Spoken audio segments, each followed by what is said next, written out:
Good morning. My name is Kay Coolman. I'm the Council Administrator for the City of Red Wing. We are at City Hall right now, and we are about to depart on a tour of our different construction sites. So it is Saturday, October 3rd, and we're leaving City Hall, and our next stop will be Old West Main. And why don't you start us off? Okay. We'll talk a little bit about Bauer Built here first. So, of course, the city purchased this property. We've striped it for the additional parking. Of course, with COVID, the additional parking probably wasn't in as high demand as it would be normally. The Port Authority, a committee of the Port Authority has talked about this property at least twice. Becky's on that committee. We're going to talk about it Tuesday night as well, but we're assuming we're moving forward with kind of the guidance of the Port Authority to put together a request for proposal process.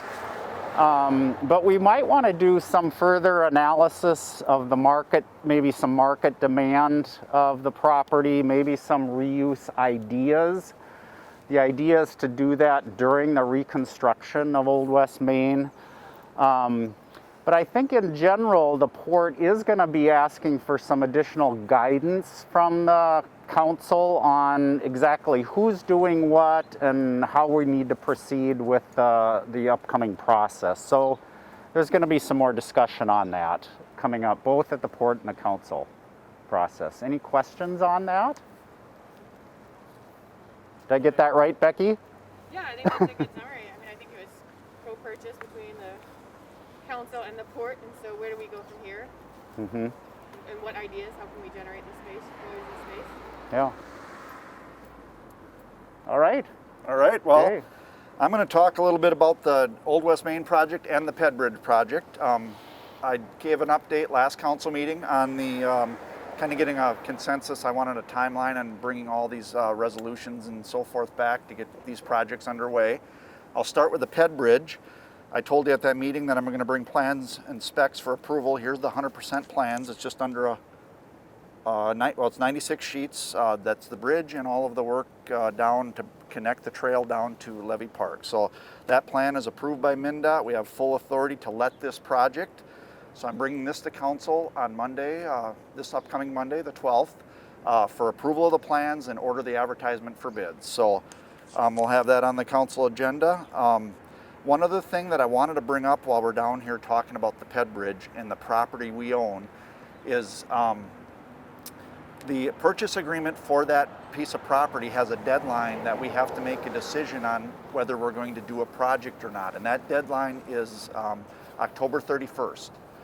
That is in the agreement. It does allow us to extend that deadline by getting a hold of Kelly's and letting them know that we need more time to make a decision if we're going to use that property or offer it back to them. So I really think that's something that council should talk about. Maybe I don't know if Amy Mace would do a write-up on that, or Amy and Zach would kind of, they're the ones who have researched they did the agreement and drafted the agreement, and they've researched it, and they can give you more insight on that agreement and what needs to be done, whether we want to keep the property or not keep the property, if we do the project or don't do the project. But for sure, I think the deadline extension would make sense. If we're planning to bid the project, we should at least extend that deadline to give us that time when the bids come back and possible acceptance of bids in November. So that's something that I think I'll talk to Amy early next week on. John? So I'm going to ask you now because Yep. it's an appropriate time. How much time after the deadline do they have to either execute a purchase agreement, or is that indefinite? And is the purchase price exactly what we paid for it? Yes. Okay. That's what I understand it on that. So I'm going to read that part of it.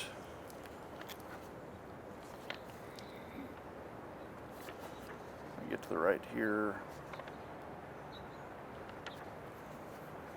Do you remember where that was in here, Dan? No, I don't.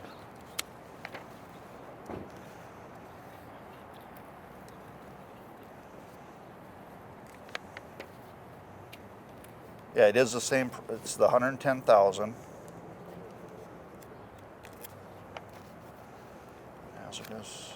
It's it's not that important. I'm sure it's probably a 60-day window or a 30-day window or something of that effect. Yeah, there's a time frame we give them, and then they have 30 days to go in and salvage. If we say yes, we want that property and do a project, they have 30 days to go in and take what they want from the building. If we know we're going to,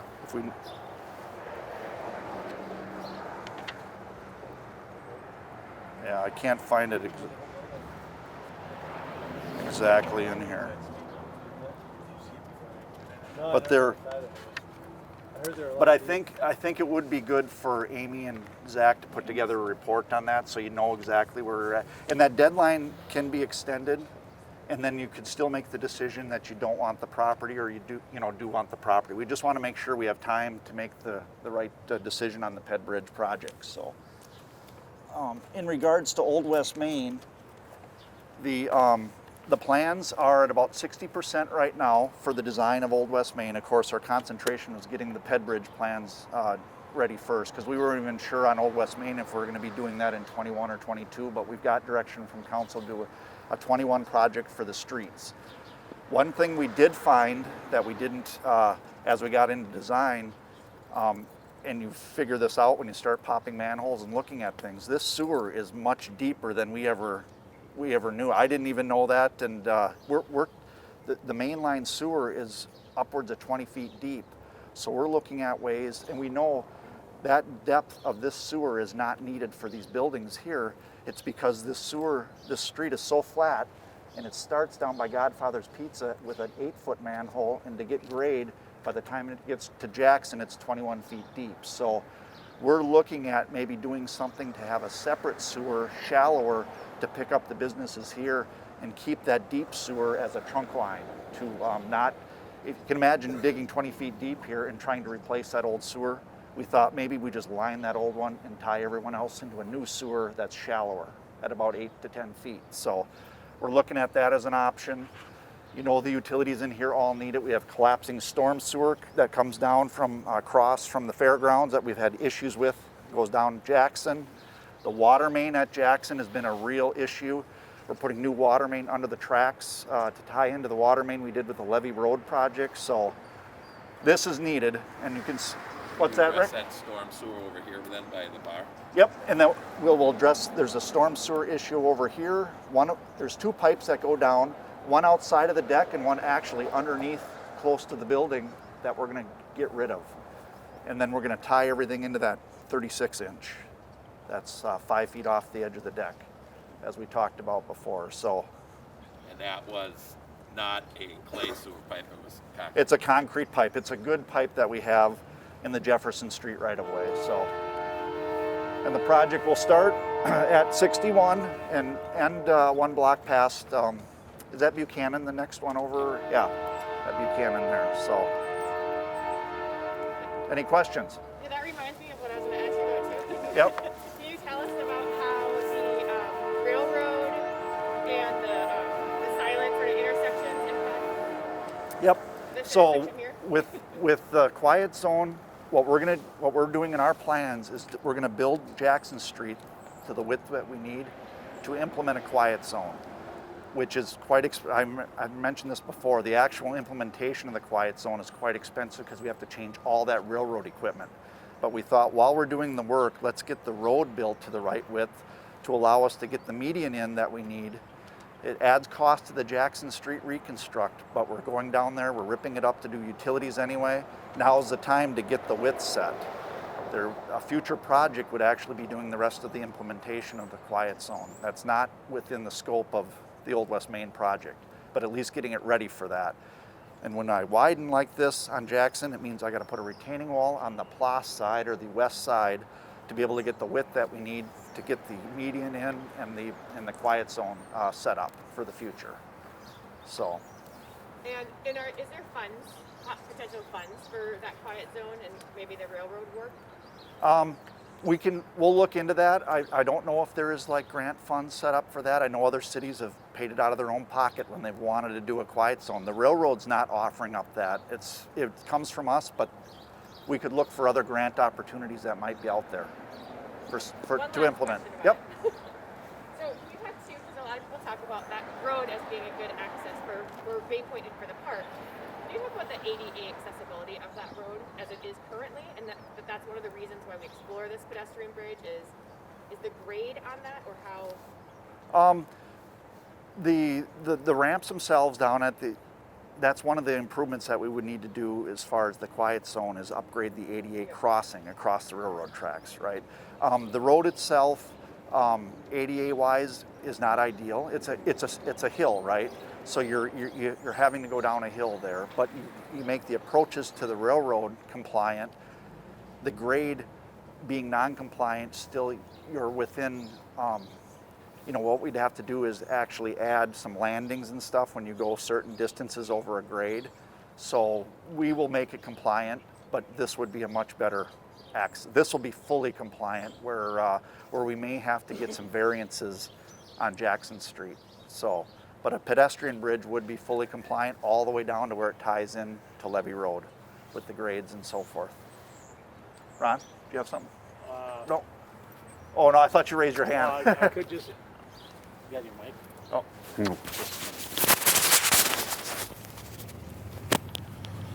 One of the things about the quiet zone, I still can't hear you.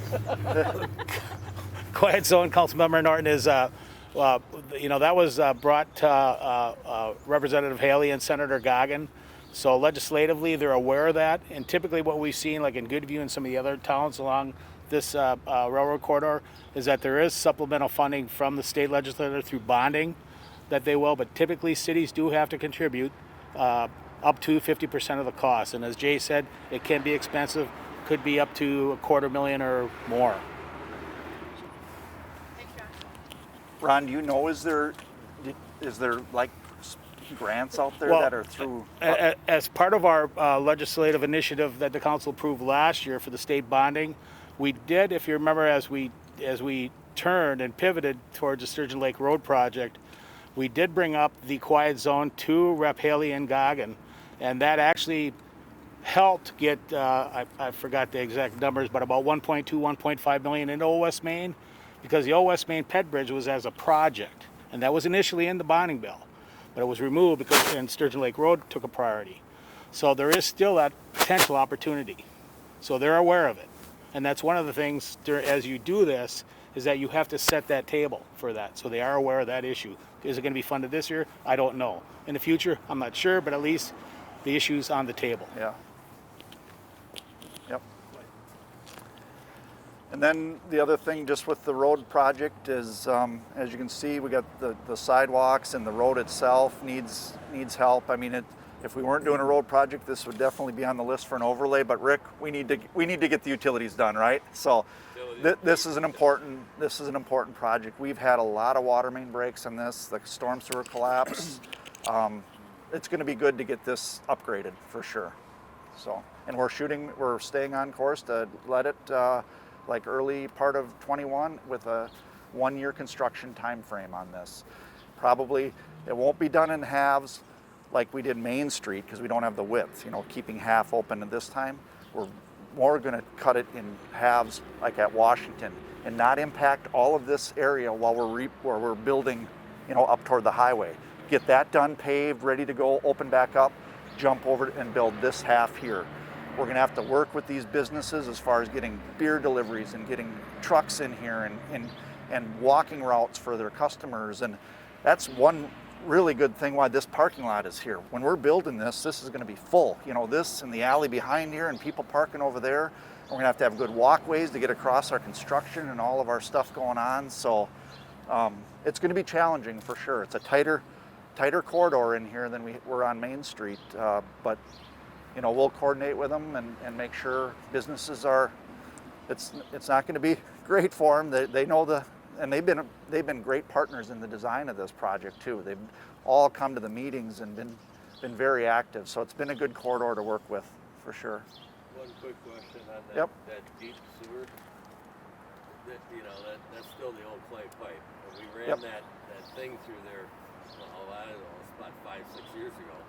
We got the pictures of it. It was pretty much falling apart. Yep. That's why you'd have to line it. Is it good enough to line? Yeah, we checked that with Steve, and it is good with that liner and that solid it creates a solid shell. Yeah, It, where they like, blow it up. Pull the sheath through, heat it. Yep. Okay. And then when that epoxy, if it was cracked up badly, then we couldn't line it. But the cracks that are in it can be lined, and it'll be a hard epoxy interior to that pipe then when we're done. Integrity would be way better than it ever was, Yeah. even when it was brand Yep. new. And even the outlets going out. Well, that you gotta cut all those. You gotta cut all those in and stuff then. But we probably should, with what Jay's saying, if you're gonna do we're gonna put that sewer line up above. All the service will come into there. Yeah. So that'll just be more like a trunk This will line. be a trunk line, so there won't even be any cutouts to have services into this. This will just be its own line, and the new line above will be the shallower line that'll feed the businesses. But it's Yep. still gotta empty into it. And we'll empty it all at one spot in a manhole.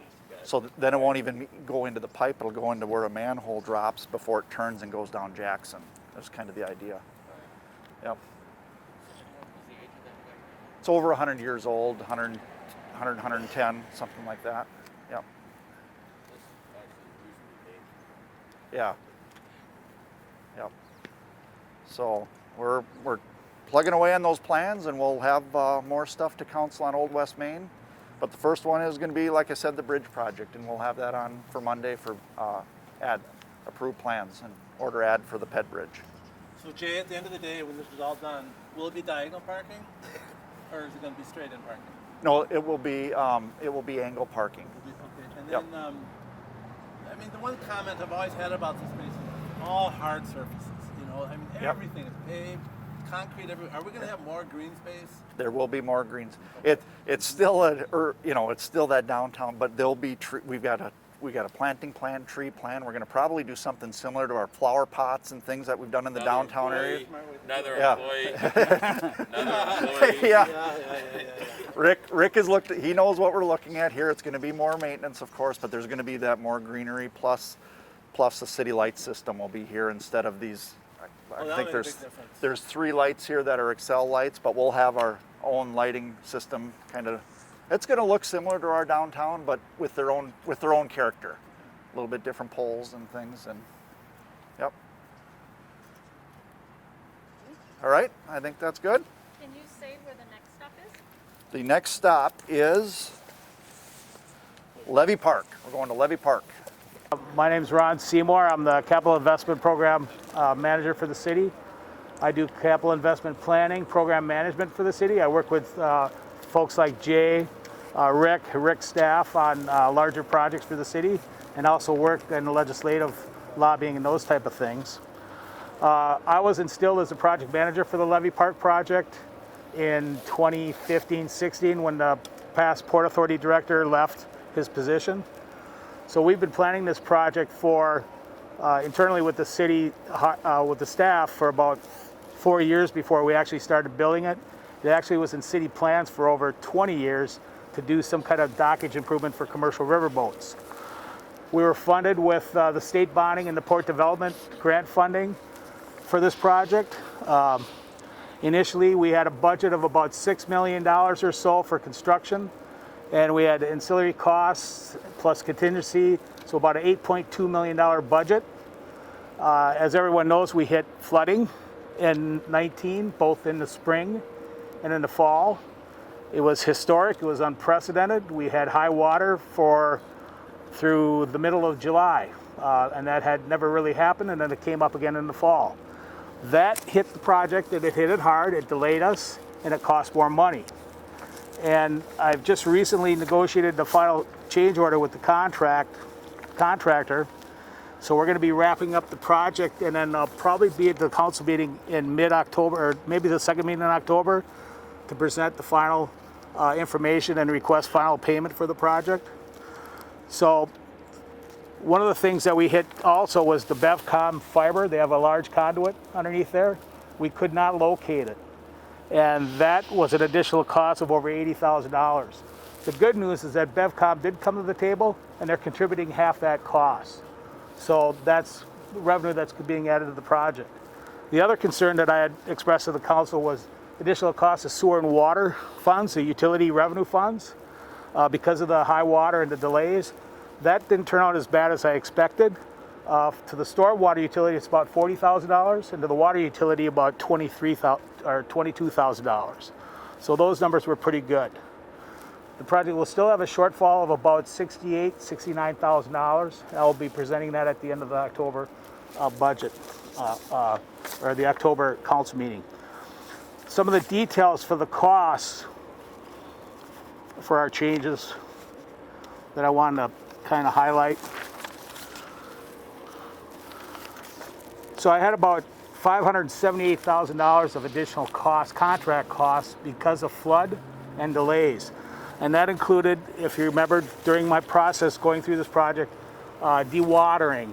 We had to put additional sheet pile in. We had to clean up some land. We had to make a way for the boats because we were here now when the boats were here. So that was about $578,000.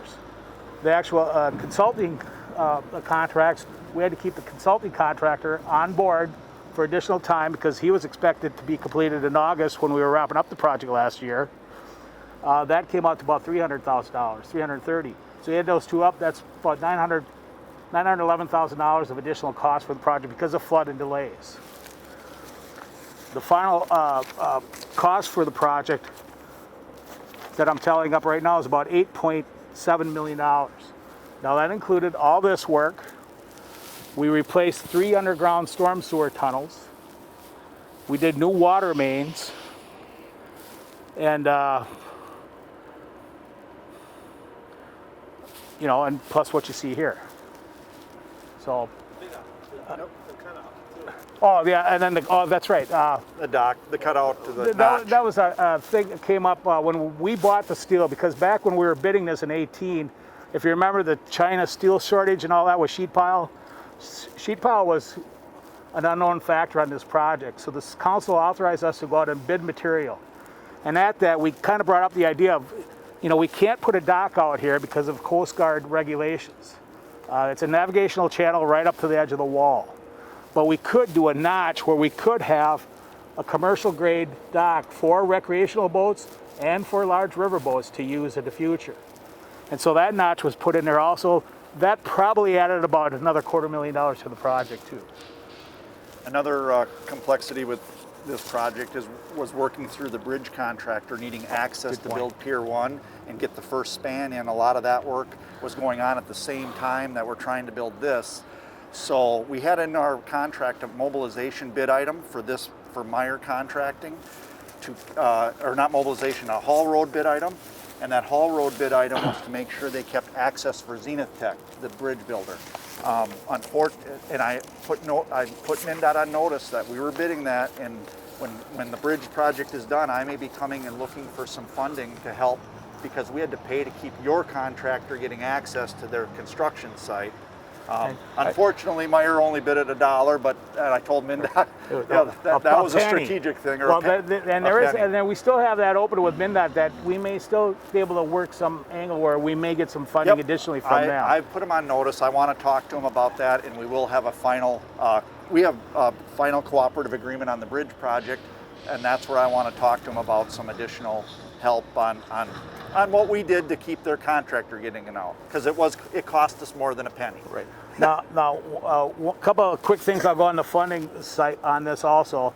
Now, a lot of people are saying about, you know, that it's a lot of city money in that, and true, it is. You know, when you're spending $1 million, it's a lot of money.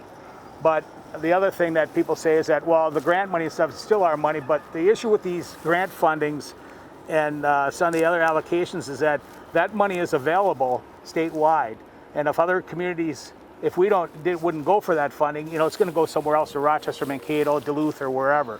So that money is available. Now, what we had for funding is we had $1.9 million in MnDOT Port Development Assistance grant money.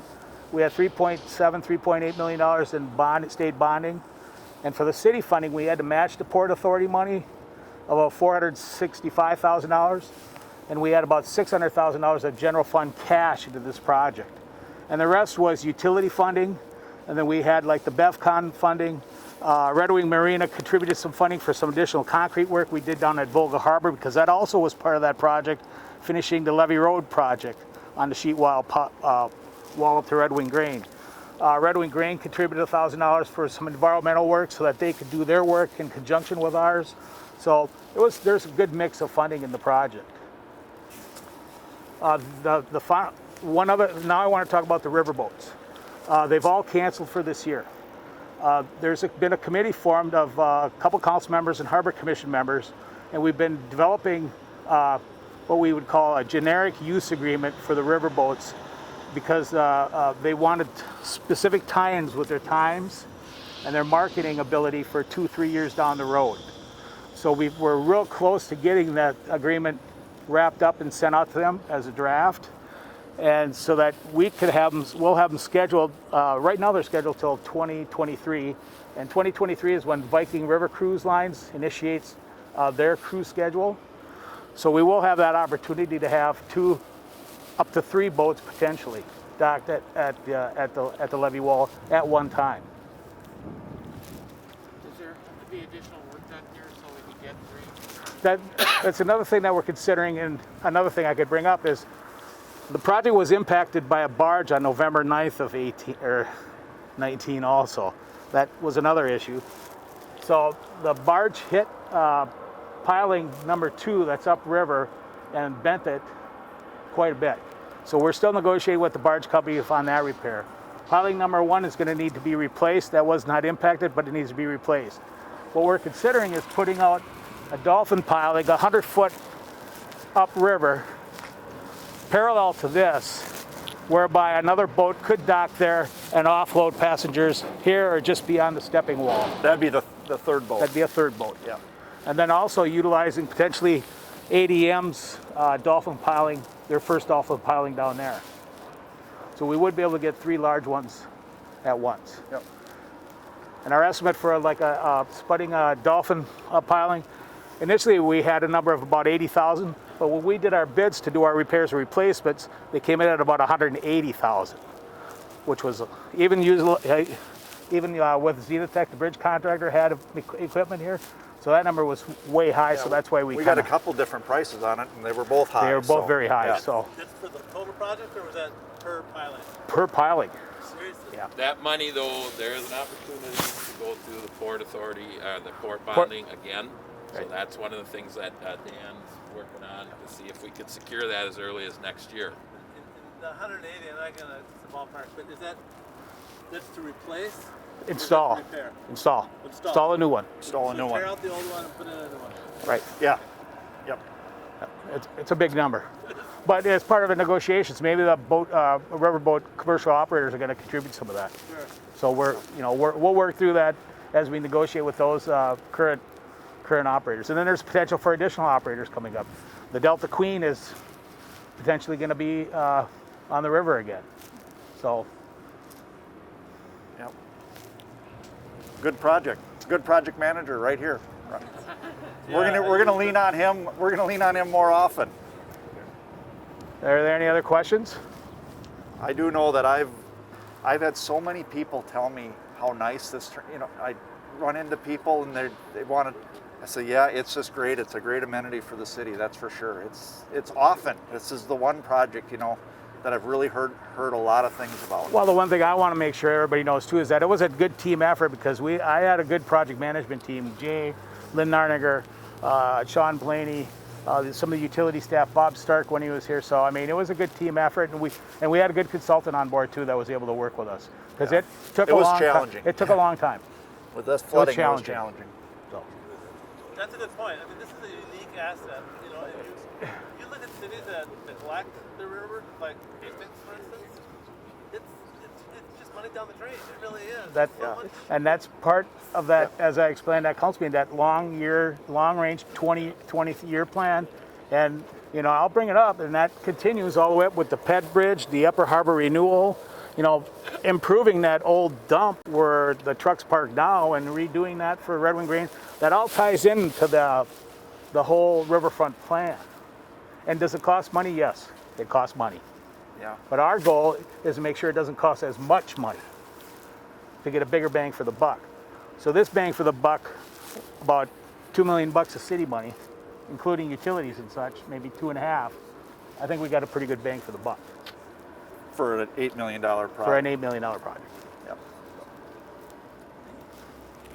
All right. Okay.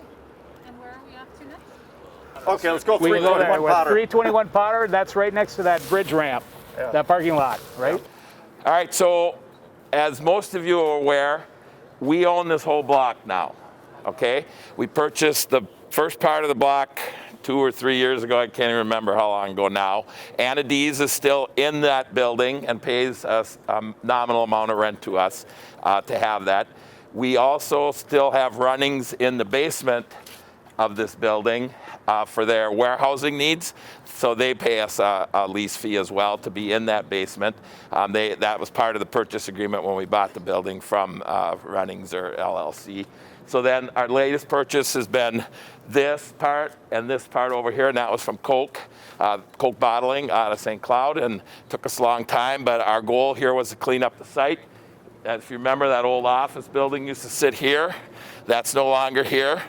We've redone the whole parking lot, the curb and gutter and everything here. We'll go over there and talk a little bit more about the highway, the bridge or the road coming off the bridge, and what we have to finish up doing over there. But I wanted to have you get a look inside this building, and I'll explain what's going to go on in there. So right now, it's just being used for public works storage. You can see the fire trailer is in there.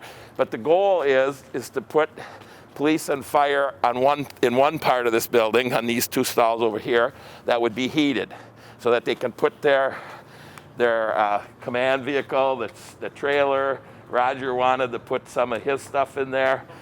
And that expense is significant, as we mentioned at the council meeting. So what the 2 sites together, if our bids come in and we can do a lot of the work, and we've done a lot of this work, public works crews have done a lot of this work, what we've been able to.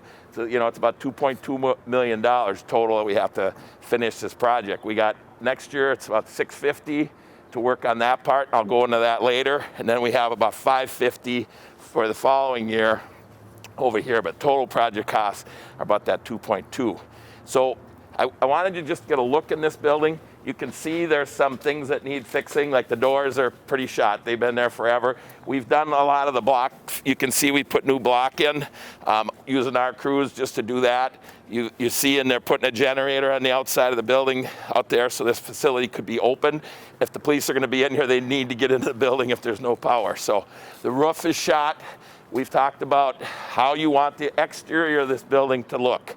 And we haven't got any further with that, but we've had the discussion, is it going to be a mural? Is there going to be vines? But I think that should go to a commission and have a group of people that decide what that look is of that building when you drive over that bridge. Because that's the first thing you see when you come on that slip ramp, is this building and that mess right there. But we'll get to that in a little bit. So I'd like you to just stick your heads in here. We've run sewer and water into this building as well. It did not have a water service, so that's all been stubbed in before we did the parking lot. And with our own crews. Like Rick said, we've done a lot of this for our own crews. Engineering designed it, Public Works graded it. We've been working to kind of do this kind of on our own here and get this up to usability. That's over there. So if you could come in here, we'll just take a quick look in here.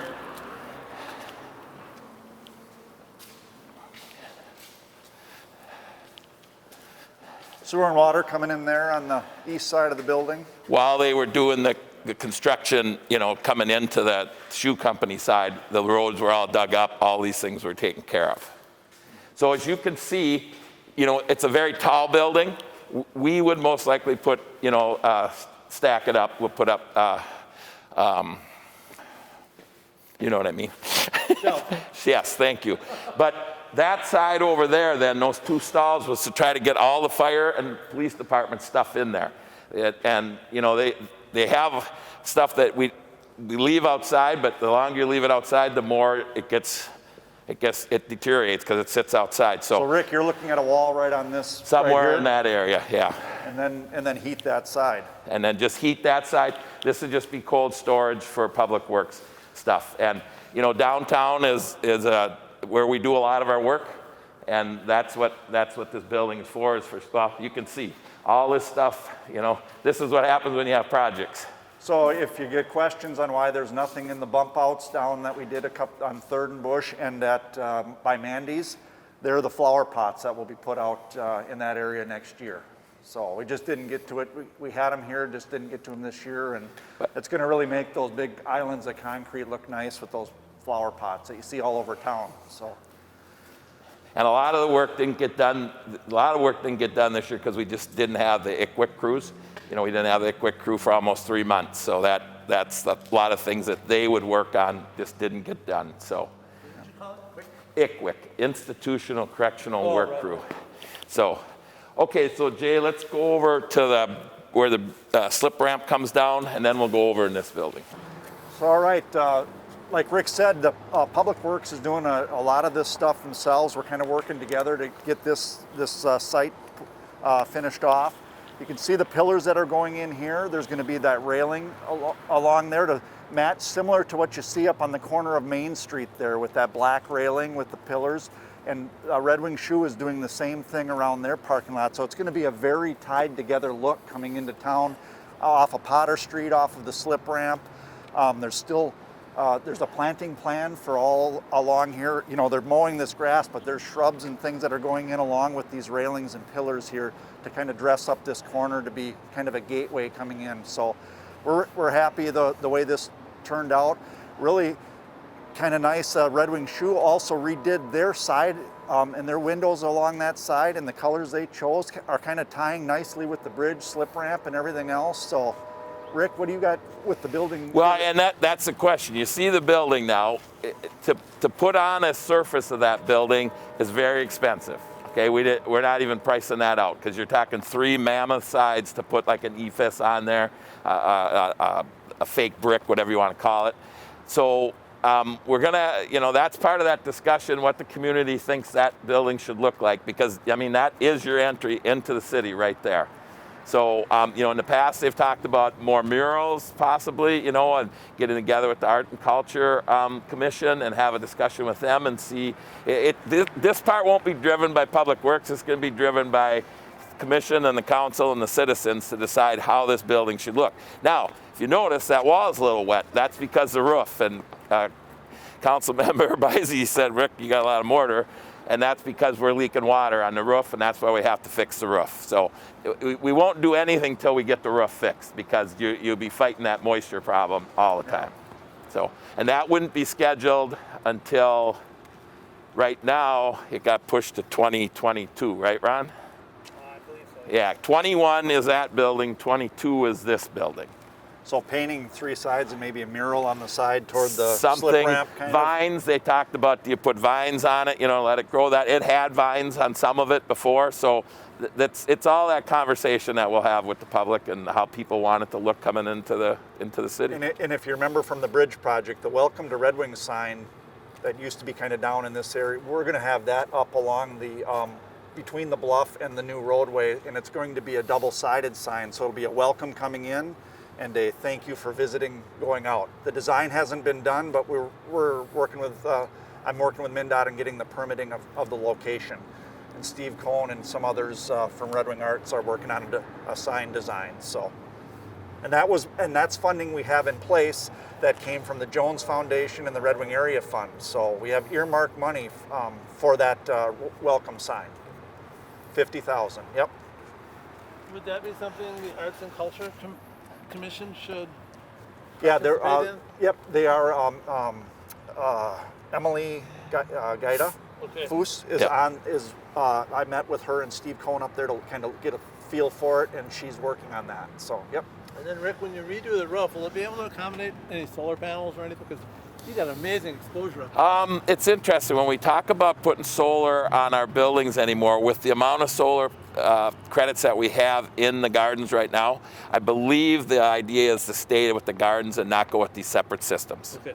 And it always comes down to the cost of another system and all the hardware you need to do that, and the maintenance that unfortunately that we're going to have to do on those panels as they get older, because we own them in here. Well, we're pretty close to that 7-year time frame now, so then they become the ownership of us, and our investment is we have to maintain them. When we're in the gardens, that's all built into the price of your kilowatt or megawatt, whichever. So Red Wing Shoe owns this property where the construction trailers are, Zenith Tech's trailer and MnDOT's trailer will be moved out of here soon. And I haven't heard what their plans are, if they're gonna, they've been kind of investing in this parking lot right now, but yeah, that's their parking area. Yep.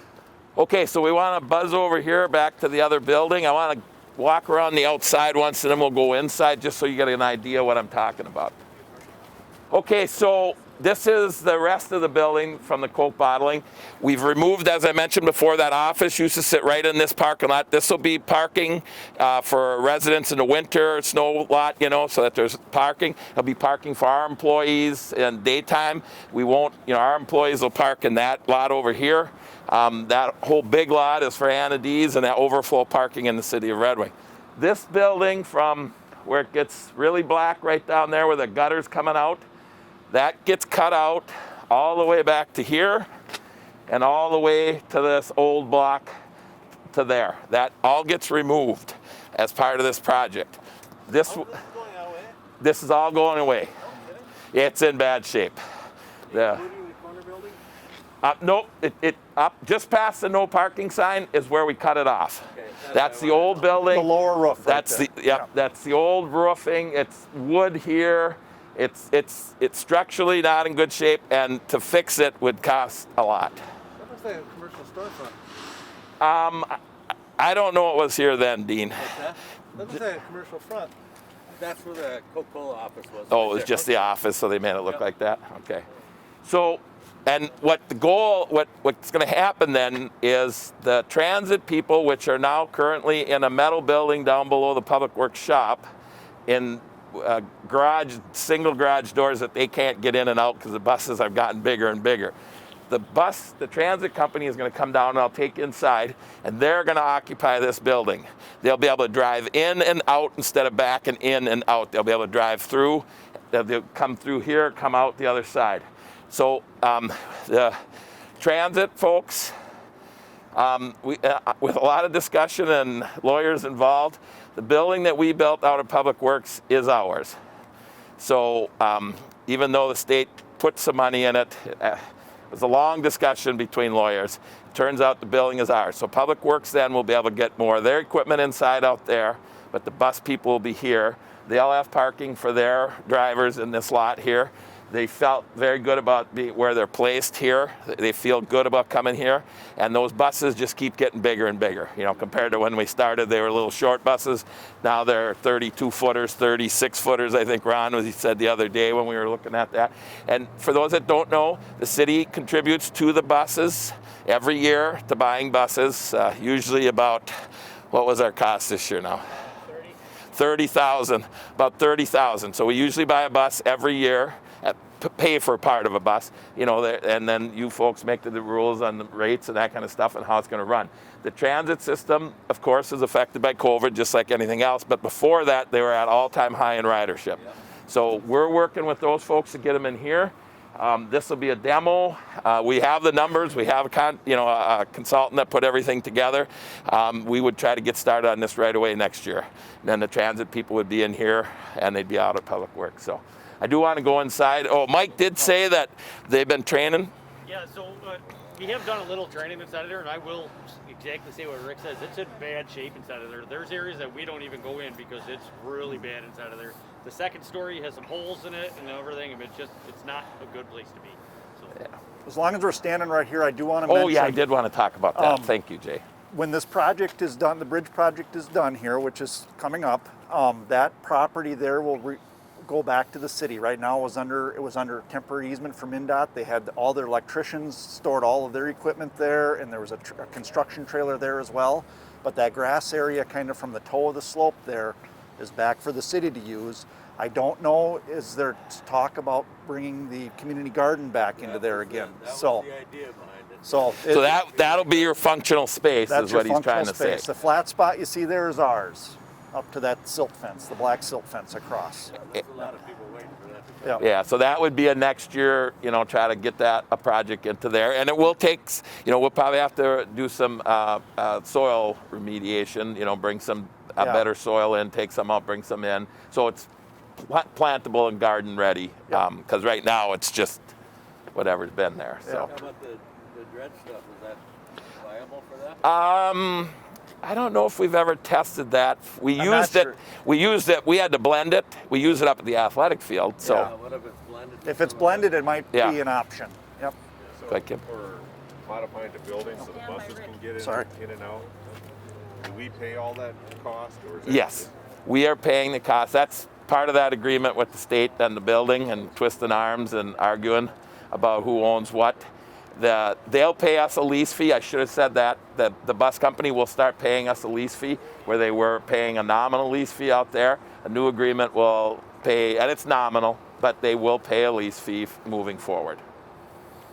And you know, this went way up the ladder in the state because Dean, you can remember when Jay was here, the discussions we had, and the person that told us this, she never came back and talked to us. It went above her, and even to get them to put it in writing was hard, but we do have it in writing. What was the demo number? I can't get my fingers wet. I couldn't either. That's why I couldn't get through that agreement down in Kelly's. Demo, renovation, professional services for all properties is $359. So we had Lumen do this one. It was only like $25,000 because it's small. They took care of that for us. This one is, you know, like $300,000. Oh, really? Okay, that's not Yeah, reasonable. yeah, So yep. is there no asbestos abatement or anything? No, the good news, it's all block. And it was built so early they didn't do insulation, I guess. I don't know. So we'll go inside here, just get a quick look if you'd like to.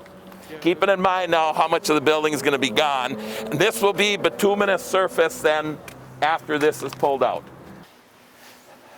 Okay, so again, remember now we're inside the building. That wall will be gone, starting right there. That's the wall that leaves. And then it goes all the way up to where Dean is traversing to up here.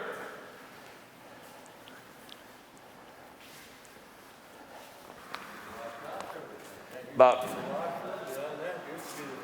Yep, I remember the bottle room over there.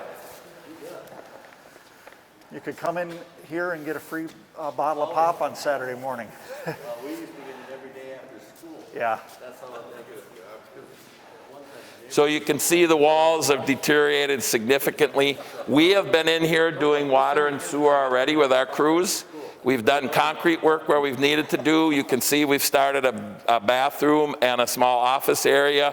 These are all being done with our crews. There is money from this project that we used, that we've been using all along, that we did all the work outside. So we've been expending funds all along here. So winter time, they'll keep working on this, our stuff that we can do. Our crews will be in here working. So, but you can see, if you know what those garage doors, it's a regular garage door like you got at home going in with a bus, they're gonna be able to drive in and drive out. So they can park those buses in a line and get in and out, and they're pretty happy about coming to this space. It was also nice to have this during the bridge project.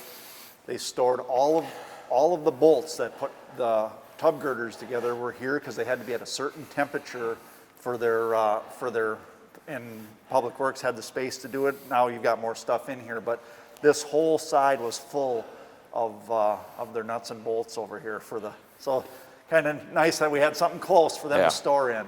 Yep. Yeah. So that's the story. Does anyone have any questions about this? Otherwise, we can hit the road.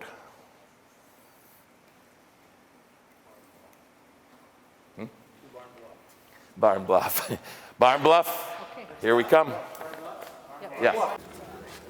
Okay, we are at Barn Bluff, Himanita, and first of all, I wanted to say that Steve Cohn in my department has been the project manager of this, and it's had a lot of moving pieces, but as Ron said, with all our projects, it's a very much of a team effort.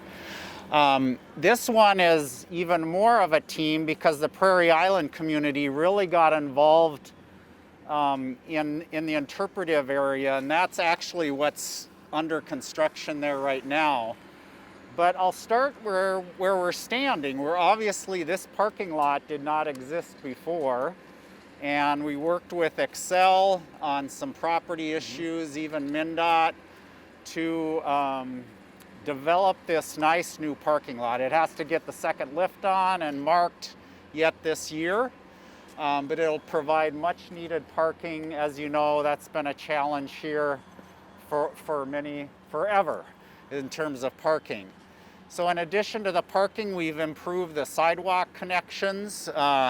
There'll be a nice crossing here as well.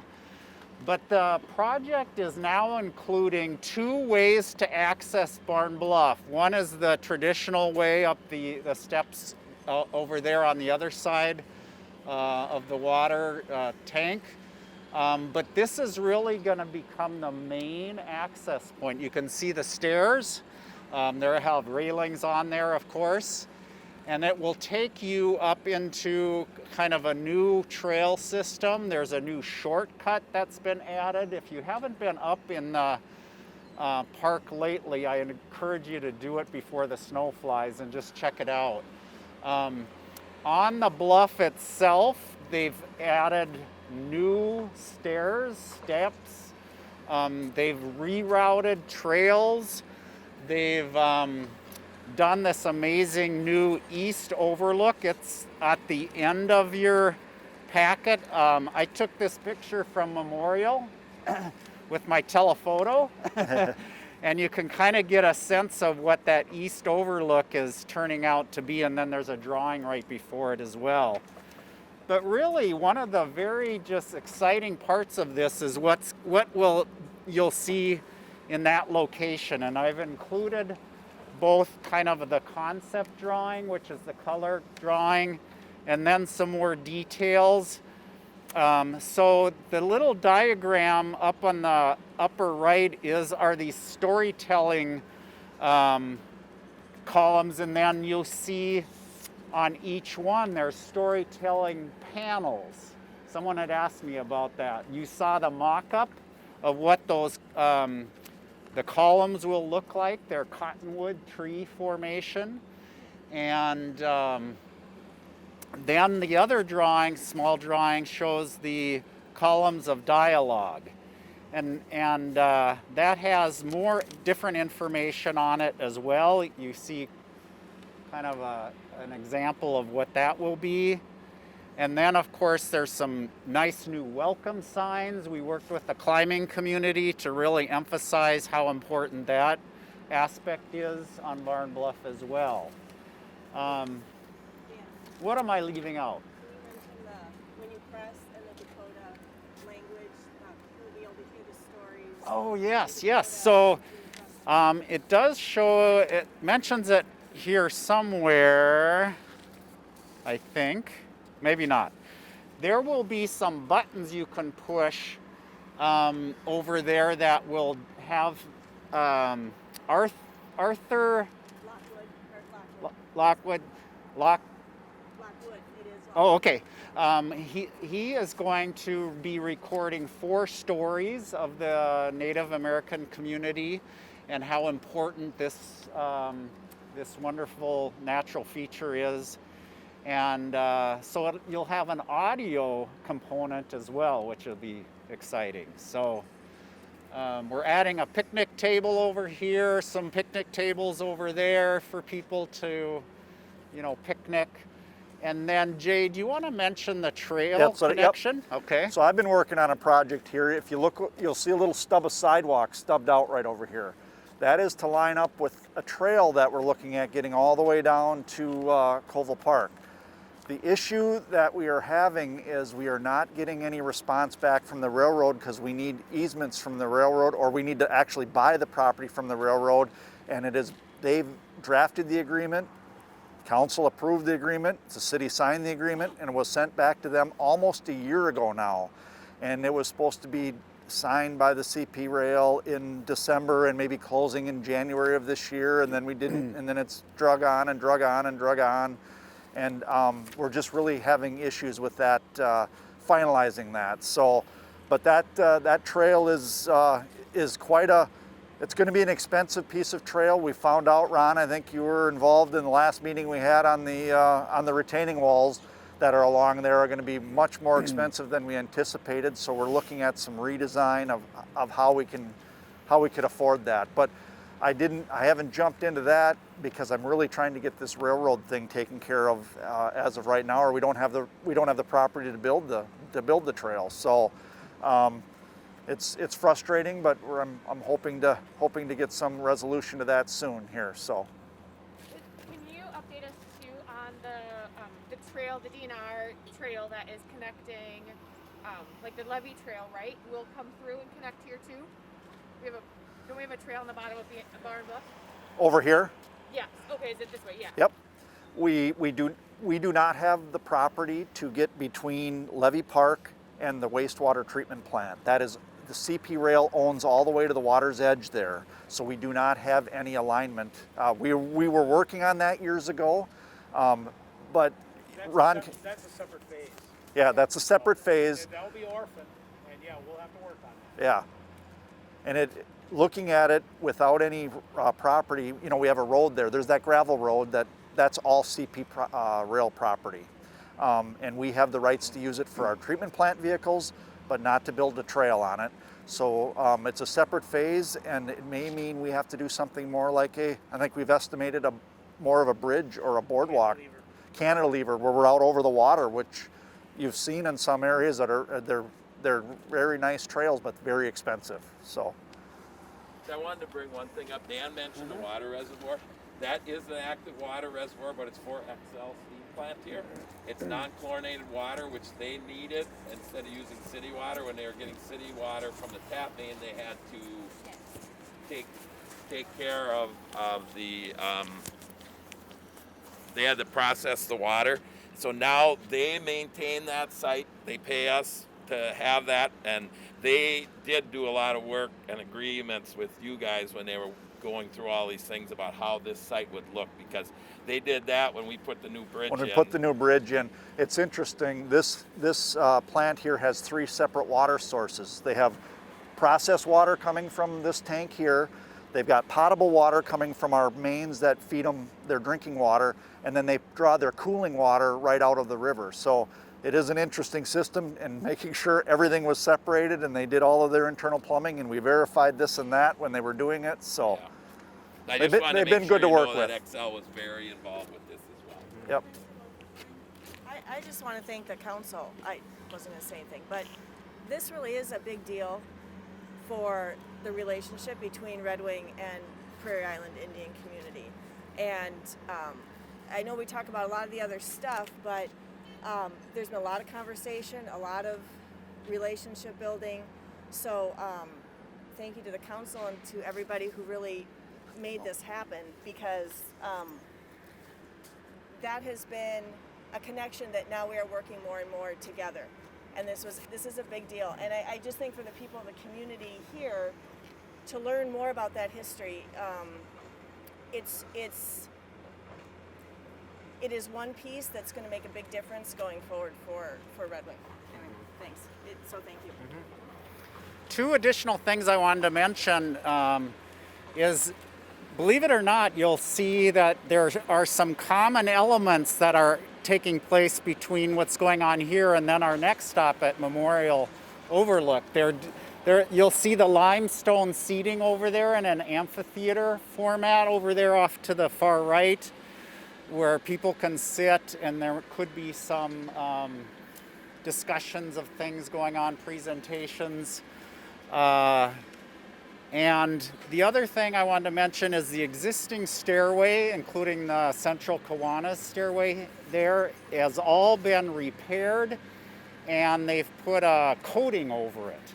It really popped out the names, believe it or not, so that really stands out better than it ever did before.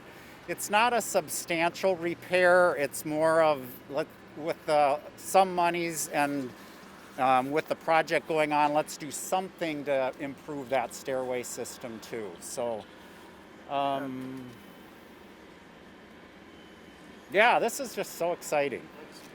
Oh, I forgot to bring my budget on this, but I think it's about 1.7. One total, and then about 1.2 of the legacy amendment from Land Water Conservation Act, the sales tax amendment was funded through this 1.2 million. Okay. Yep, so legacy funds, dominant funding source for this project. I think Evelyn Sweezy's contribution is going into this, and some city money, of course, as well. You didn't need to bring your budget. We brought Ron. Yeah. We just look at him when we need to know a number. Yeah. Can you discuss the timetable a little bit when you?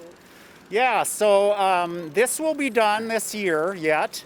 Everything it will be completed. There might be a few punch list items, but not much.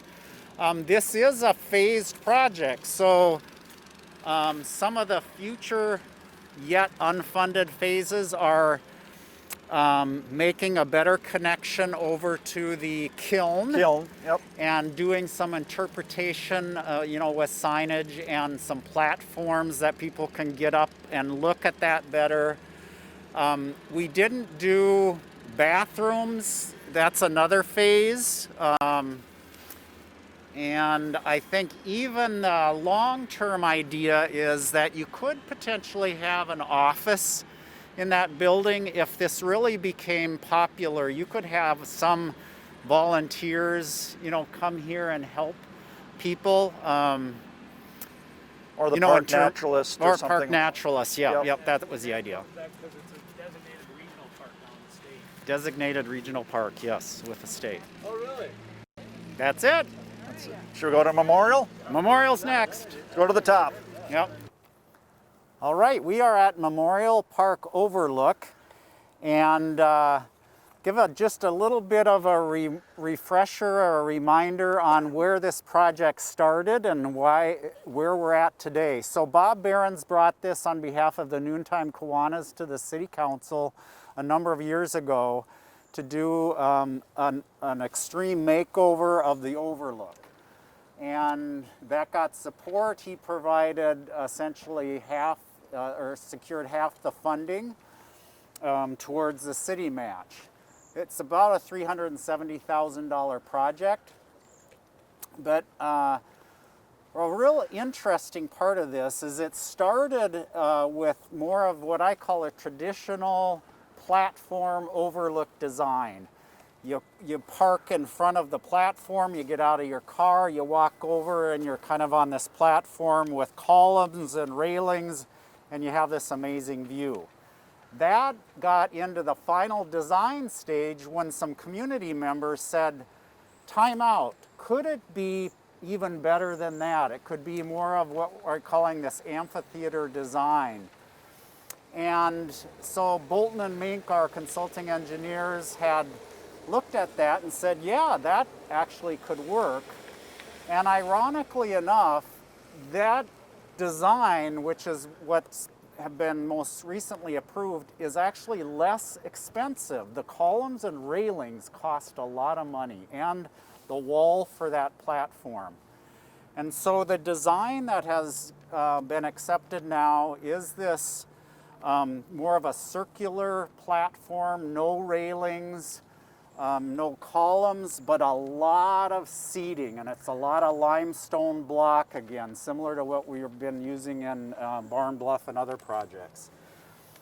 Then the community input said, maybe we don't need the parking right by the overlook either. Is there a way to add parking further away from it but connected to it? And could that parking that we're standing on right now have a new view into this beautiful valley? And so part of the project was to thin out trees. We kept some of the more mature trees, as you can see, but people I've heard commented already this morning about how beautiful this view is. And so people can park and see the view, or they can get out and get on the trail that's connecting the parking over to the future overlook. We'll have this all paved, Jay says, by the end of next week. The overlook project itself will be bid out over the winter and get that going as soon as possible in 2021. 2 handicap stalls over to my left, and then across the road is a bus or RV kind of pull-off area. Or Rick's parking. That's where Rick's parking. Yeah.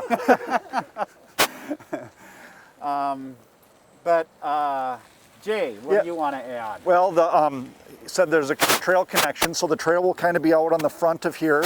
Back in the parking, there's no curb and gutter. This is all just blacktop, so we'll have bumpers that are staked in or fastened into the pavements for the cars to pull up to. This will all be striped, so people can park here and sit, not even, have lunch, look out there, like they were used to doing, along our other overlooks. So with this walkway going all the way around and eventually connect into all the walkways and all the new amenities that'll be going on the overlook. So we thought, let's try to get part of this done so this could be used while we're working over there so people can still enjoy the park next year. So it's kind of like that phased approach. Some of the fine details is the observation deck, the circular observation deck will have, part of it will be the limestone rock surface, similar to the west overlook on Barn Bluff.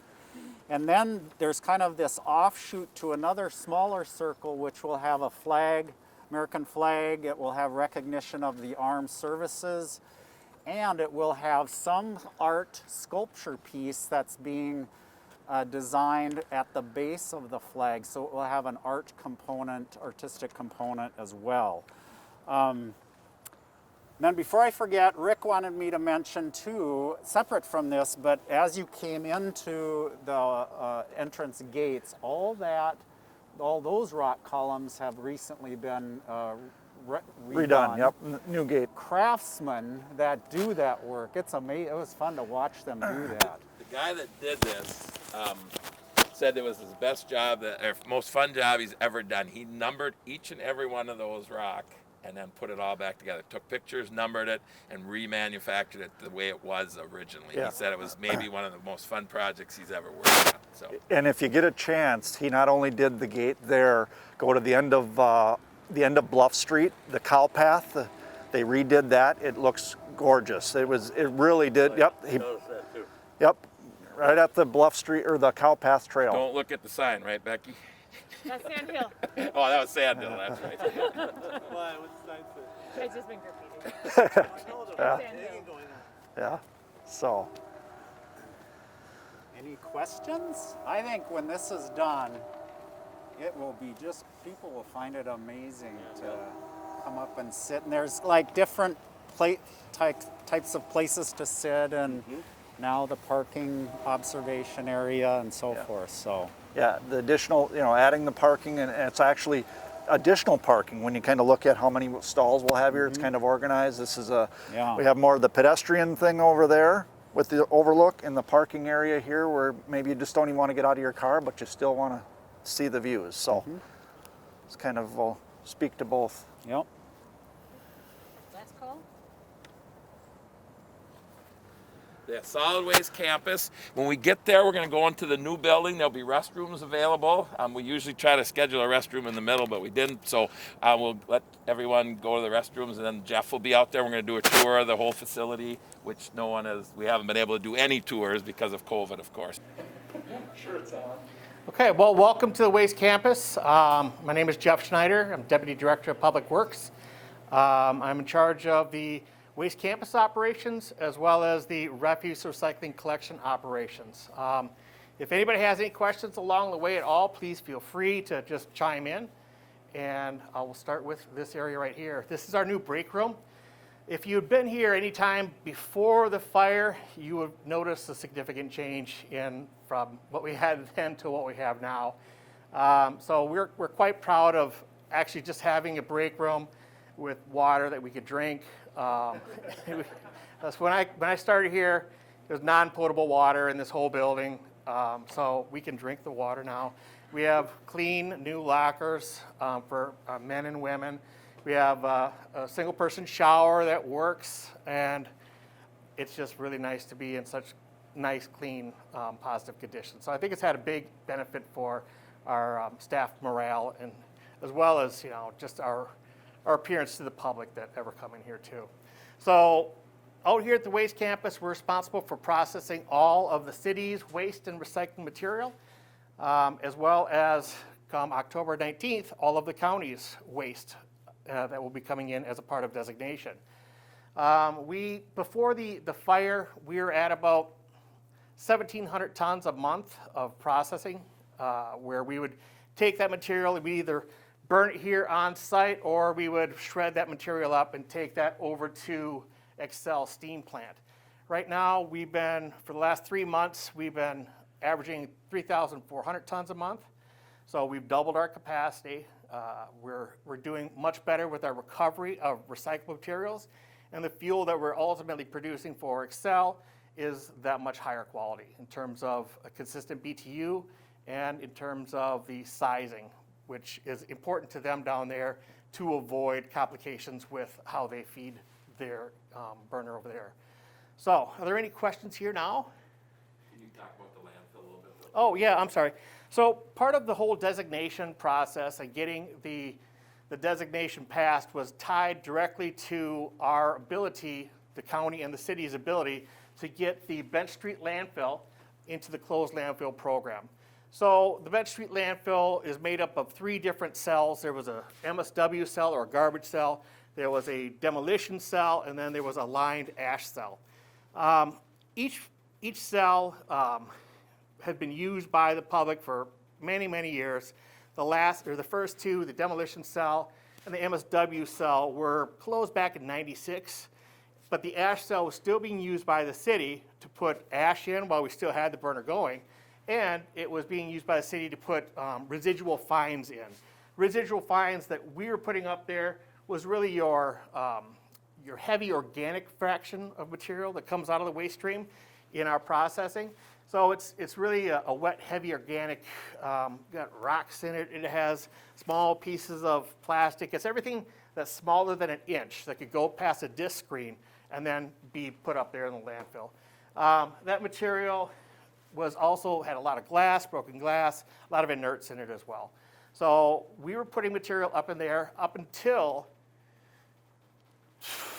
December 31st of 2018, and that's when actually it was December 23rd, somewhere around there, of 2018, when we were required by the statute to stop putting material into that cell in order for us to qualify to get into the closed landfill program. We've been working with the closed landfill program people from the Minnesota Pollution Control Agency for the last year or so, and we're on the cusp of getting the entire facility placed into the closed landfill program. What that means is essentially the state will take on all liability associated with that site in perpetuity, which is a very, very positive thing for the county and the city, as landfills have long-term liability. So being able to give that over to the state is a once-in-a-lifetime opportunity, really. The last landfill, I think, that was placed in the closed landfill program was in 1993, or 94, I believe. And so this is a great benefit that this language was passed by the legislature in order to get that landfill in there. Yes, you have? Why did the city buy it for $1? The city didn't. The city sold it for $1. It sold it for $1? Yeah, to the county. So it was the county that, okay, Yeah. got it, thank you. And I wasn't even around then, so I'm not sure why they did that. I think it was because they wanted to continue to operate the landfill up there, because they were able to bring in revenues from disposal, and the city was still using it at that time for ash disposal as well. That'd be my best guess. Yes? So then how would there be any liability to the city if the city had sold it? It's joint and several liability. So because the city had utilized it at one point, and because the city is an existing entity, there would be a possibility for liability to be placed on the city for past actions. So the city didn't incorporate any release of liability into the sale? It wouldn't have mattered. It's a RECLA law, so it's federal Superfund law. So basically, you're going to be liable for it. You can't sign away your liability. Okay, thank you. I'm not a lawyer. That's the best of my understanding.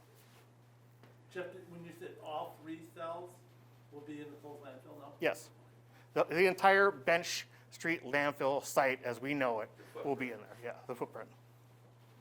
And we're close. I mean, we just had a meeting with the state this week, and we may be able to bring something to the council yet this year to get the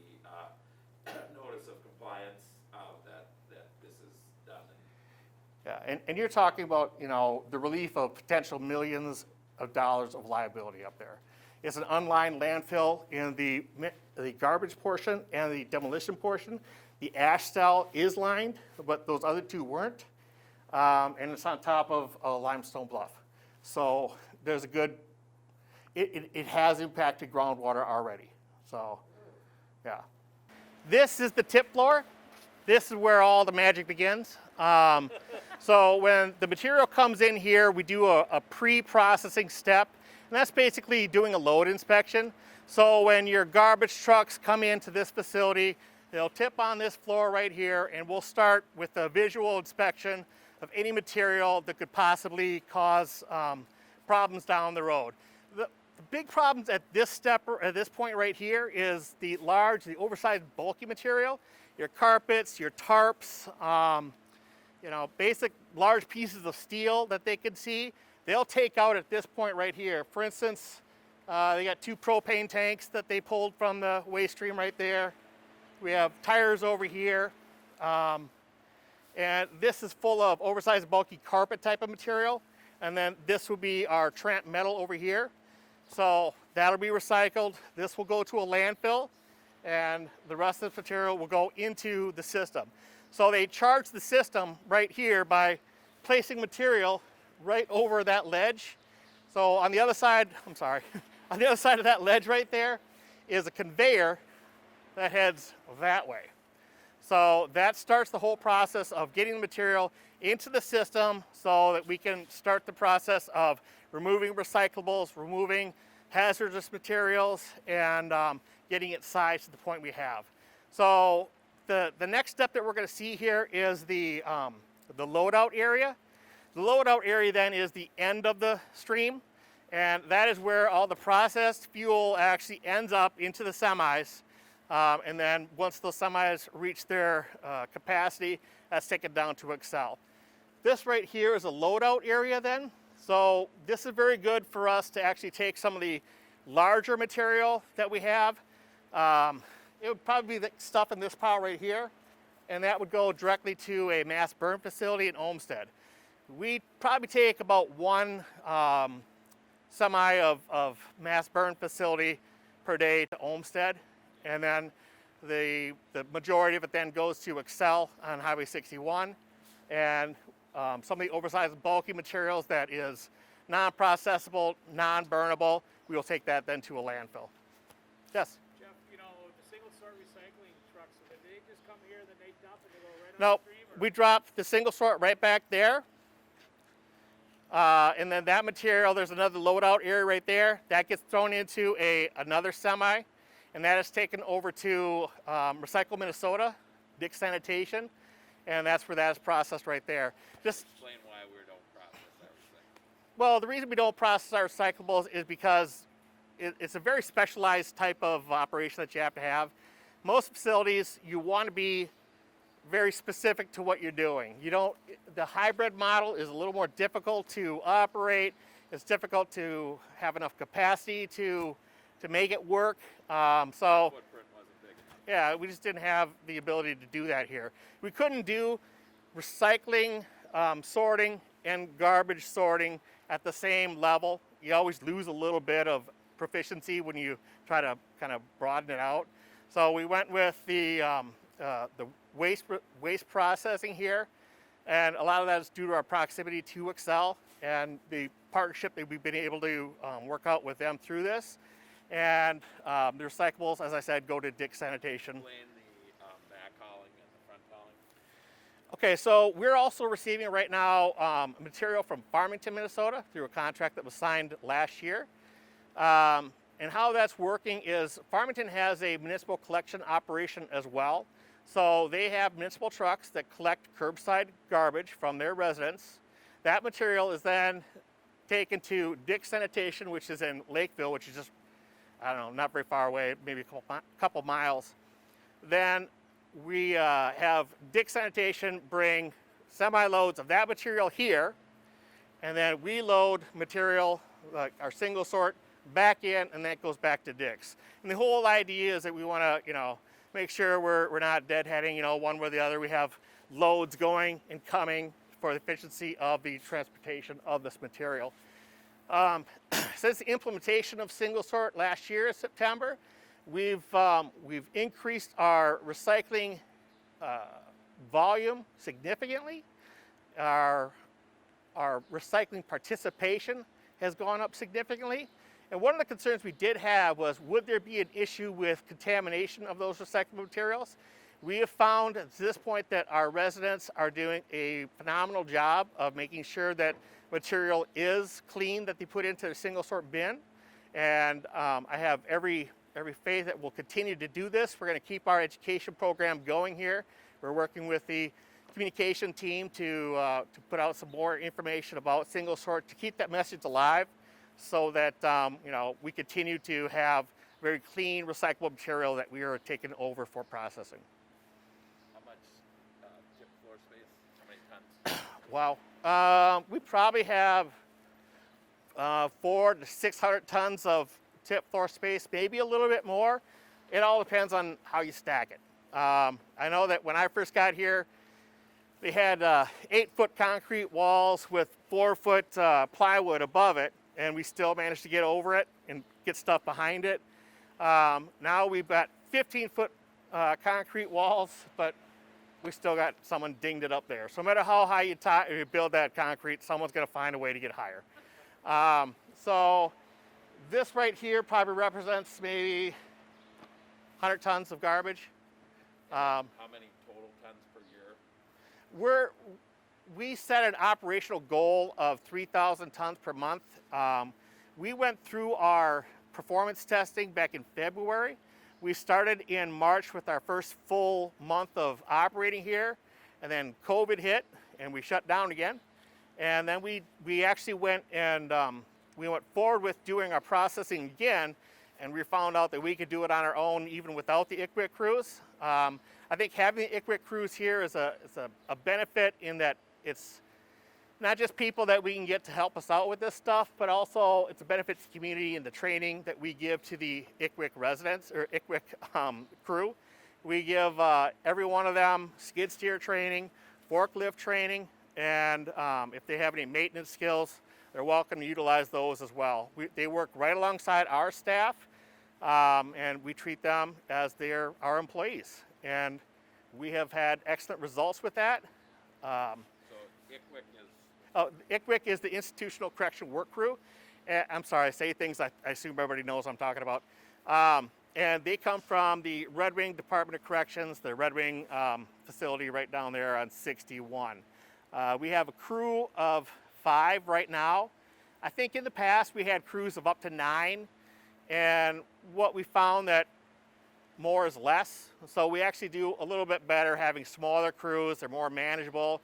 It's easier for us to take time to work with them one-on-one rather than, just sending them out somewhere to do something and, they're not sure what to do and they're confused. So it works out better. Pardon me? Tell me how the contract works with the state. The contract with the state works where we just basically sign a contract for a crew leader and up to 9 or 10 inmates from the correctional facility. We've actually shrunk that down to 5, as I just mentioned, because it's easier to work with fewer people, and we don't really need 9 people. I was going to say, the crew leader is paid. We pay for the crew leader, and then the inmates are paid by the state of Minnesota. So it's been a fantastic operation and opportunity for us to work with them. We've been recognized by the Department of Corrections on multiple occasions for our work with the inmates and the training that we do give. We are, I've been told, the only ICWIC operation in the state that provides training to the degree that we do.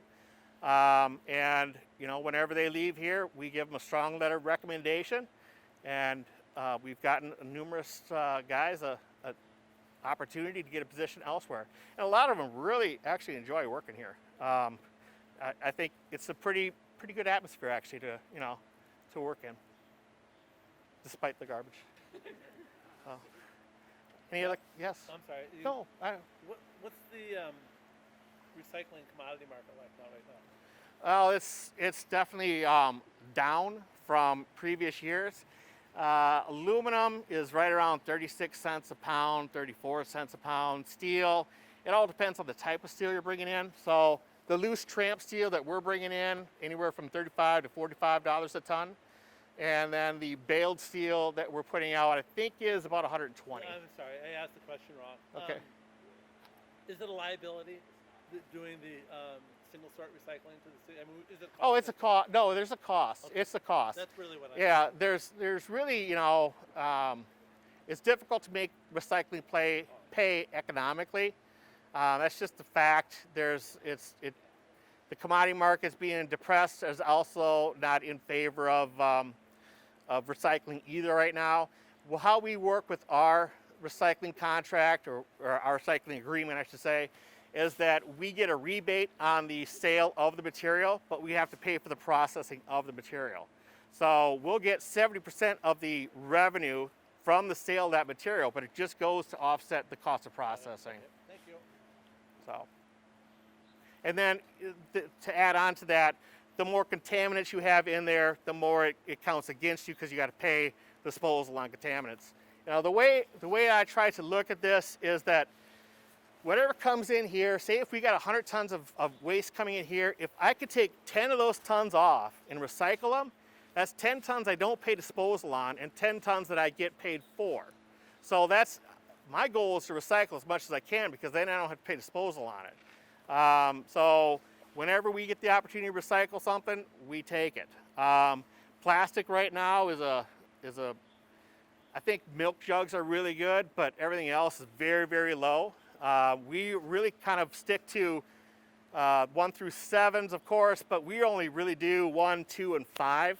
The others there's just no market for it. If there was a market, by all means, we would take advantage of it, but the markets don't exist. We can't necessarily take advantage. We don't have the ability to store that much material on site here or collect that much material for a full load. So we're just not of the size really to make that work out for us. Yes? Is there somebody assigned to do like market research on it all the time so that when things change? We work with Semrex, which is a Southeast Minnesota Recycling Exchange. So it's a cooperative recycling program made up of about 9 counties in the city of Red Wing. And then several private companies are involved with it too. And what they do is essentially they broker our materials that we sell out. I try to keep a very close eye on the commodity markets to the extent that I can, but we also use Semrex to achieve the best rates that we can too. Oh, so then if they're brokering it too, they get it done? It's a joint powers like public entity, and they get 5% commission. So then of that 10%, then 5%. So you're right. So they get basically they're getting half. No, they get 5% of the sale. 1%, Yeah. 1%. Of what the small amount, it was like 10% maybe of all this that you could. Oh yeah. We're closer to about 5% of. I was using round numbers. We're closer to about 5% recycling on the material that comes in here. If I can get that higher, I'm going to do it. But you know, we're limited to an extent by what we can do, really, and what's in the waste stream. You know. They're getting like 5% of that. Yeah, 5% of what we're recycling, or what we broker through them. Yeah. Jeff, before single sort, what percent were you getting out of regular trash that you're able to recycle? Had to be a lot higher. Well, I don't know that single sort had so much of an effect on it as the new operation. So we went from about 2.7% of recovery, sometimes 3, up to about 5. And really that number is a little deceptive because I'm just talking about the materials that we could directly market and get revenue on. There's also materials that we recycle out here that we take out of the waste stream because it's a good thing to take out of the waste stream, but we don't get paid for it. But if I could take out, going back to that analogy, if I could take out 5 tons of concrete that's in the waste stream and take that up to get recycled for free, that's another 5 tons I don't have to pay to get rid of, yet we have managed it and got it out of the waste stream. So we'll go around here and we'll show you some of the different things that we do recycle. So we can do that if you like. Okay, right this way then. Oh. Now we're inside the MRF right here. If you'll look here, CV22 right there is the second to the last conveyor on the journey. CV23 right out there then fills either truck A or truck B. We have a belt scale up there that helps us to determine how much material is in before they should be switched out. Yeah, what your tonnage is before you're being switched out. And we have opticals out there that tell us, that are triggered to the hydraulic lines here that basically move the walking floor forward in order for that to get filled up. As soon as one gets filled, it swaps over to the other, we pull it out, put a new one in, and then take that off to Excel. Right here are some of the materials that we do market, we get rid of. We have batteries, propane. This is copper, or it's their wire. It's actually just Christmas lights. I have more over there. Shredded metal, copper, and then here at the very end, excuse me, this is some of the material that we do have issues with. This is the fire starters, okay? So they're lithium-ion batteries that go through the system, and they start a really hot, small flame that will then, use all the fuel that's around it to burn it up. We just got our fire suppression system for addressing this specifically in place on Friday. They're going to put the software in on Monday, and we hope that that will manage this much better than us having to go up there and put it out with a silver can of water. So how the new fire suppression system works is basically we have an infrared camera that looks down at the pile. As soon as it sees anything above a certain heat point that will set, it will start a deluge of water on that spot and put it out. Most of these fires we put out with about 2 gallons of water. They're very small, but you don't want them to sit inside anywhere and fester and get much worse. So if we can manage that through this system, that's much better. We never run this system here unless we have everybody out here. So when a fire does start, we're on it usually within 30 seconds. It's our goal to get there before 30 seconds because then we can reset the alarm up there, and then we win. They don't have to come out. If we don't get there in 30 seconds, then we lose, and they come out, and we say it's out. And then they have to turn around and go back again. But that doesn't negate any of the existing fire suppression that is in place. We still have sensors up here that sense smoke. We have our fire suppression up here that puts out flame. So we're very cognizant right now of fires. We don't ever want to have that happen again to us. So we're doing our best to make sure that we take care of that. All these things right here then, some of the stuff, we got rid of a bunch of stuff this last week to kind of clean it up. All the stuff right here then is stuff that we would sell. Here in the shredded metal, that's our box of shame. This contains the pieces of metal that got through our system and hit shredder number 2 and stopped it. How the shredders work is they're programmed to put only so much torque on something, and then as soon as it reaches that level, it releases and it shuts down. On the big shredder, it might try it a couple, 2-3 times, then it'll shut down. But on the smaller one, we've got the limit set very low so that we don't do damage, long-term damage to our shredder teeth. But I mean, this stuff, if you get a chance to look at it, I don't know where someone would get 20 pounds of steel, that they'd put in the garbage. Yeah, we have a trailer hitch in there, that big thing there, like for the back of a trailer when you carry one, when you take a trailer in the back. But yeah, it's big metal. So yes. Can you hit on what's the better place for them to dispose of those lithium batteries if they have any, and where they might find, and like what kind of products they might have? Rechargeable batteries, like drills, or we see a lot of Dyson rechargeables in there. So it's those type of things. You're better off to get rid of that through the Household Hazardous Waste Program through the county. And we would appreciate it if everybody did that. So that's the best suggestion I have. Where I'm going to go next is up here to where the shredder 1 is and where the bunkers are, it's kind of tight up there, so you kind of have to go in single file line. And I don't know if you want to bring that up there or not, but you can if you'd like. So if you don't like doing stairs, you might want to stay down here. So anyways, as I said, we charge the system on that end down there on the other side of that wall. That's where the garbage goes in. It comes up conveyor 2, up the incline conveyor, and it drops on to conveyor 3 right here. This is our first pick station. If you look in the first bin there, you'll see concrete. A lot of concrete comes in here. The second bin is our tramp steel. We get a lower rate for this because it is dirty, but a lower rate's better than nothing. And then in the last one here, that's our oversized and bulky. That's our carpet, hoses, tarping, stuff like that. On both sides of this conveyor, you have a stop conveyor button here. It's an orange box that you can step on to stop the conveyor so they can, take material off here safely. It's a great feature.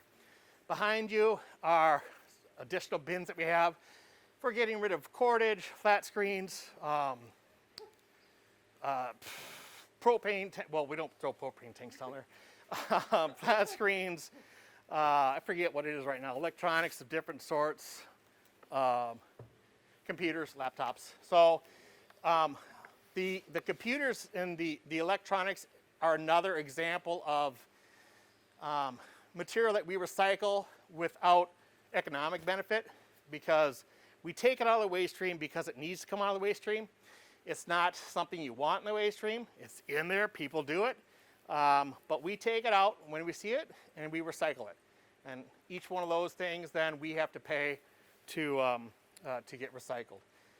After this material comes off of conveyor 3 here, it falls onto conveyor 4. Conveyor 4 then is where it's a reversing conveyor. We 99.9% of the time have it go to the right. When it goes to the right there, it falls directly into shredder 1. Okay? Shredder 1 is right through that door. If you want to backtrack around and come up here, you'd have to go down that way, up here, and that way. It's kind of a mousetrap. But shredder 1 is a slow speed shear shredder. It's an SSI shredder.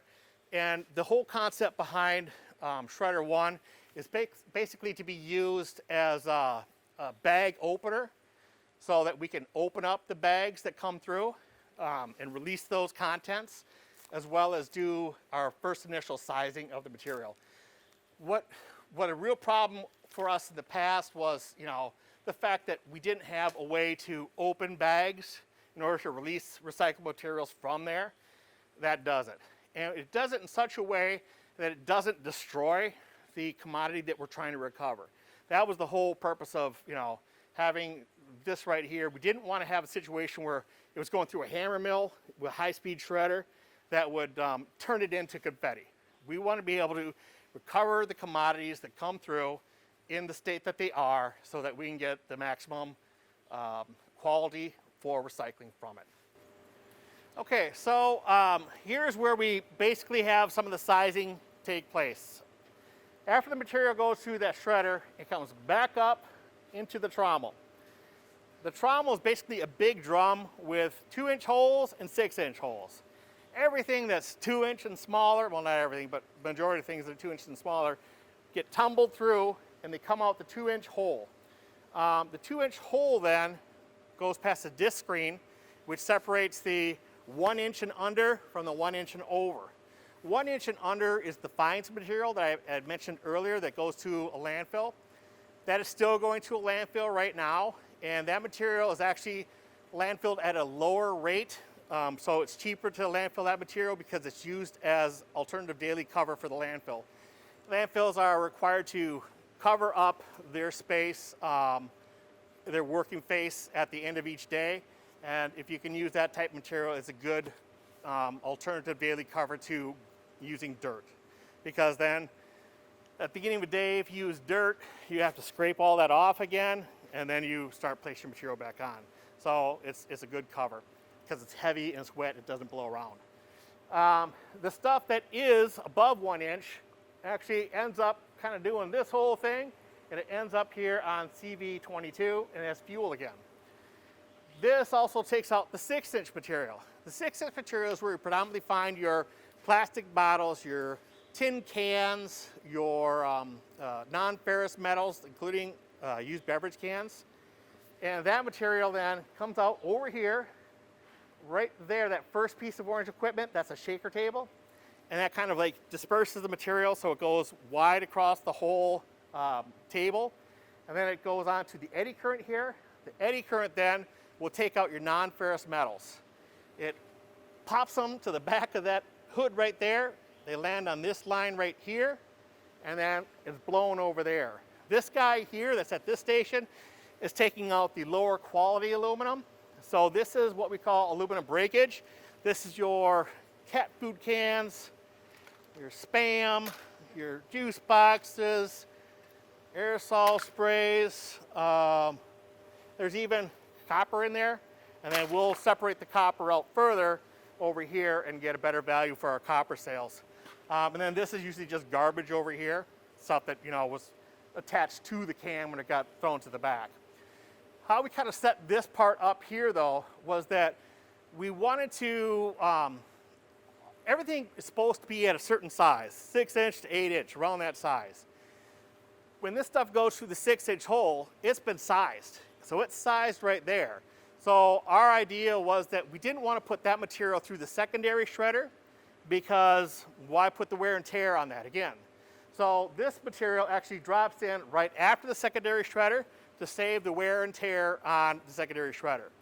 Everything up here that is greater than 6 inches or didn't fall out these holes are called our overs, and that material goes past another pick line, past another magnet, back through, and then into shredder 2.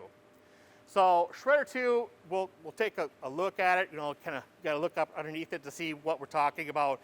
It's like one of your home paper shredders on steroids, like a lot of steroids. So this thing is excellent at taking things and making them smaller. And as I said, it's low speed shear shred, so it's just constantly going. You can program how the rotation works. It cleans itself off, brings it back through. If you get a long stringer, it'll bring it back through and shred it down. There still are some stringers within the waste stream, but that's just you can't be perfect with it without spending many more millions.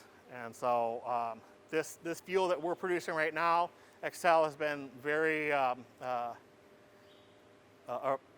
praising of it, I guess. I don't know, I lost the word, but they like it. They think it's a good fuel. It's a clean fuel. We go through a lot of steps here that other operations don't go through to remove recyclables and contaminants. I think that the next step for our operation would be looking at an organics collection program, maybe getting rid of some flies. And so we would look at organics collection using durable compostable bags. It's something I want to do. I just got to figure out how we're going to get the money set aside for it, how we're going to do it. I think that our operation lends itself very well to an organics collection because we have that initial pick station up there and because we are able to control our own trucks. So our city would be able to sell these compostable bags to residents. They could throw it in with their trash. When it comes in here, we'd pull it off at the top up there, set that in its own roll-off container, and then that material, we do have the ability to do composting. We have a windrow turner out here. We got a nice tractor out there for all that stuff. We just need to find a good space that's suitable for it. I have a place in mind, so that's a big plus too. So it's all things that I feel are feasible for us to do. It's just a matter of, it's a stepwise process for us to get to. I think we could also have a program where we would exclusively, like say you want to bring your organics here, we could certainly just have that type of situation where you wouldn't have to buy the bag, you just bring organics here. It's all stuff that, in theory, it works out, and we just got to figure out how we can do that. Restaurants, schools, Yeah, restaurants, you know, institutional type of operations that have cafeterias. Right, right. All this is feasible. We can do it. It's just a matter of putting it into practice. Identified in the climate action plan. Yes, yes, it is. So, by all means, you know, we're looking at whatever areas we can move up the waste hierarchy. We are looking at that, and we're more than willing to put that in practice. So this was our tip floor previously. So basically, we had just that little corner over there to put garbage into. If you look at them, comparing them, it's probably 10 times bigger over there. So we're very, very happy with all the space we have over there. That's where the material falls into the shredder. So on the other side of this big steel wall, that's where the shredder is. And then these are our bunkers that we take the concrete, the metal, and the oversized and bulky material out. I also have doors for sale. So, Show 'em the shop. huh? Show 'em the shop. Yes, that's it. Okay, so last place. Someone, the mayor said earlier that was the old tip floor. No, this is the old tip floor. This is the very old tip floor. This is where we used to have the burners. They were just right behind you over here and to the left. That's where those units were fed from the waste that was set out here. This entire floor was scooped down from loaders and skid steers going over it and over it. So I scooped it down about that much. So essentially we had to take this entire floor out down to the grade beam, and then we had to repair the grade beam a little bit. And what had happened is this whole area underneath the grade beams, underneath the concrete floor, had settled down about 4 or 5 feet. So I'm pretty sure that's where the vampires were kept. It was pretty scary. So anyways, this whole floor has been replaced.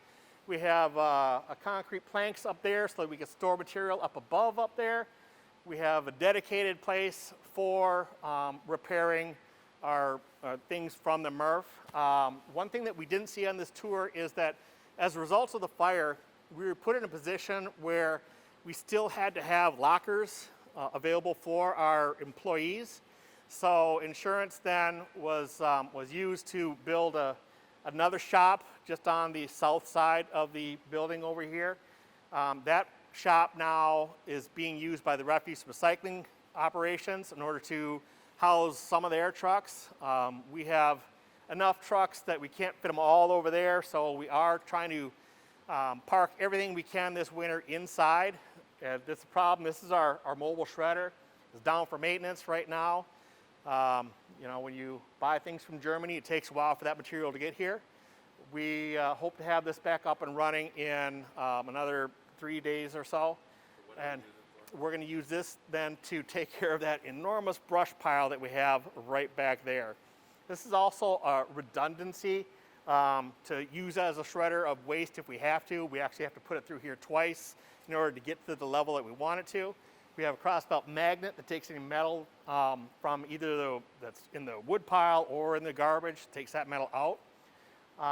And you know, I guess right now this is the time of the year when you'll see us at our busiest.